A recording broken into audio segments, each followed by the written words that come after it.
Well, the call to legalize marijuana in this country is not new, but the source of the latest call to decriminalize pot is the Fraser Institute. The BC-based right-leaning think tank says not only that the time has come to legalize pot, but the government should tax it as well. According to the Fraser Institute, such a move would generate more than $2 billion a year for government coffers. But other groups say the call from the Fraser Institute is just so much smoke. If you can't beat them, join them, or at least collect their tax money. That's the suggestion coming from a report on marijuana published by the Fraser Institute. The policies that we have in place just aren't effective in suppressing the activity. Consequently, we have to ask, what are we going to do? Are we going to try and continue the process of suppression, which hasn't worked, or are we going to try some alternatives? And it seems to me one reasonable alternative is that of legalization. Treat any social problems directly and openly, and then benefit from the revenue we're able to get from such an activity generated by the marijuana industry. The report estimates BC's marijuana crop has a street value of $7 billion, which could mean as much as $2 billion in tax revenue if pot were legal and regulated. But the way to do it is to treat it as a legal substance, not as an illegal substance that's demonized and suppressed. And we're so unsuccessful at suppressing it. We devote resources to trying to prohibit it, and yet we can see by looking around us in BC that it's simply not possible to suppress it. Easton says the practice of busting grow-ups simply isn't solving the problem. He estimates there are 17,500 grow-ups in BC, but only 13% of the growers are actually charged, and 55% of those convicted don't go to jail. The report also says about 23% of Canadians admit they have smoked pot. Police officers have harsh words for the report. Corporal Scott Rintoul of the RCMP drug section calls it absolutely ridiculous. He says there are enough problems just dealing with tobacco and alcohol, never mind what could happen if we legalize marijuana. And it goes beyond the legalization debate to a serious public safety issue that's even affecting children. The investigated marijuana grows where you have small children, they have burns on their arms that you think are cigarette burns. When you ask them what they are, they're actually from the bulbs because the kids have been actually forced to tend to the plants by their parents. So what do taxpayers think of collecting revenue from legal pot? If it's a new source of revenue, then that's great. You can collect taxes in different ways, not for something that's illegal. So don't believe in it. Because marijuana is bad. It's horrible. So why would you want to profit off of it? People seem to be doing it anyway, so might as well tax it, and hopefully it'll reduce crime and whatnot. So I think it's a good option.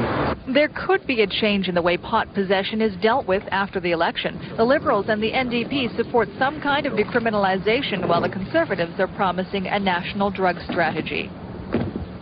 Well, there's a footnote to the story. Late today, the Fraser Institute said it is not, in fact, condoning or calling for the legalization of marijuana. It says, as an agency, it does not take positions on such issues. The right-wing think tank now says it simply published the author Steve Easton's report calling for the government to legalize pot. Release, which says in part, legalize it and tax the revenue, says Fraser Institute, sparked heated rebuttals. First, from BC Solicitor General. That's actually dreaming in Technicolor. And then Vancouver's top drug cop. Marijuana grows are perceived as more than just criminal activity. They're also perceived as a huge public safety issue. The release touts a new study by Simon Fraser professor Stephen Easton. He suggests legalizing pot and taxing the revenue would shut out organized crime and bring the federal government a windfall. I see about $2 billion being available government revenue if you were to go the route of legalizing it, which, as I say, is one possible alternative. But just as the debate was heating up, cold water from the executive director. There was a mistake. It should have said study says or professor says, and somehow Fraser Institute says got in there. It was just an oversight. Turns out just because the Fraser Institute sponsors and releases a report, it doesn't necessarily endorse the findings. We have to make clear that this is Professor Easton's work. We've published it and we stand by it, and it's good work, but it's Professor Easton's work. Think, well, what's really the big deal here? Big deal or not, those strolling Vancouver's pot block say the suits at the Fraser Institute can still count on an invitation to the next smoke-in. Lisa Rossington, CTV News, Vancouver. On BC's marijuana industry, this economics professor says by legalizing then taxing pot, cash-strapped governments could collect an extra $2 billion a year. The report was funded by the very conservative Fraser Institute. Who's going to get the spoil? Since we know it's out there already, the question is, to whom should the revenue go?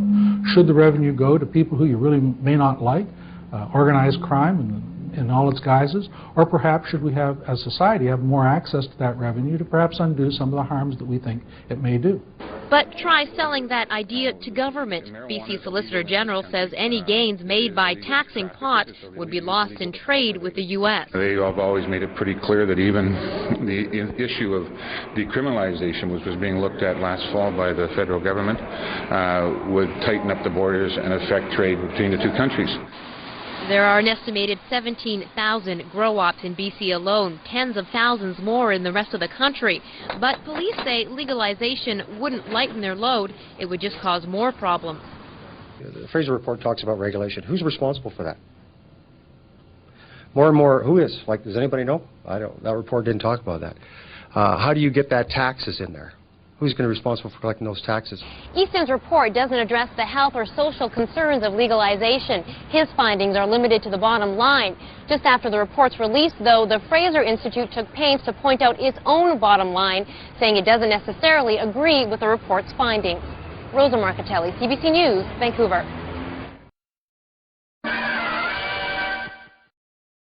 Of the $7 billion cash crop. Joining us from Vancouver to talk about this is Stephen Easton. He's a senior fellow at the Fraser Institute. So what's the argument for doing this? Well, Fred, one of the things that's very important to understand is that the Institute doesn't take positions. Rather, it tries to analyze policy, and that's really what's involved in here. What we wanted to look at was to try and get first some idea of the real size of the marijuana industry in BC, and then look at what some of the options were as far as the ways in which laws might be changed if they were felt that they should be changed.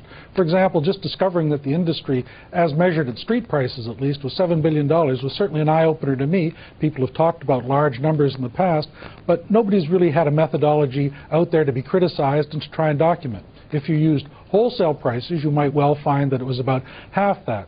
So from my point of view, the really important issue is trying to understand the magnitude of what is the marijuana problem, and then leaving the door open for a discussion of a number of different policy issues. How you might want to tax it in a different regime. As you mentioned, you might want to legalize it, you may want to decriminalize it, or alternatively, you may want to even give harsher punishments. All of these alternatives are explored in the study. Now, can you compare the ban on marijuana to, for instance, alcohol prohibition in the United States in the 20s? Well, in fact, that's how I got into this business. I was preparing a historical study on alcohol prohibition, and I wanted to get some idea of how much alcohol was being produced.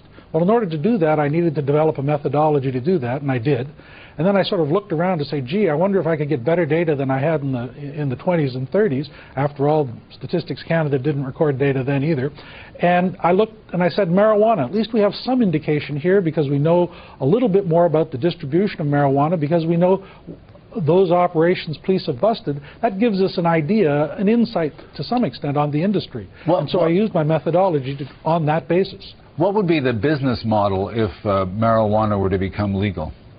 Well, that's something I really couldn't tell you in any exact way. After all, the industry would probably change. If you did have a legal industry, and again, remember, this is one alternative, you'd certainly find a different model. Think of alcohol. In the case of alcohol, you had many small stills run by people like Al Capone in the United States, for example, but once it was legalized, you got really very large manufacturers into the business. So I'm not sure that it's easy to generalize from the small-scale operations we observe today to what would take place if you were to take the step of legalizing. And again, I don't advocate that position. What I do is try and understand it and analyze it.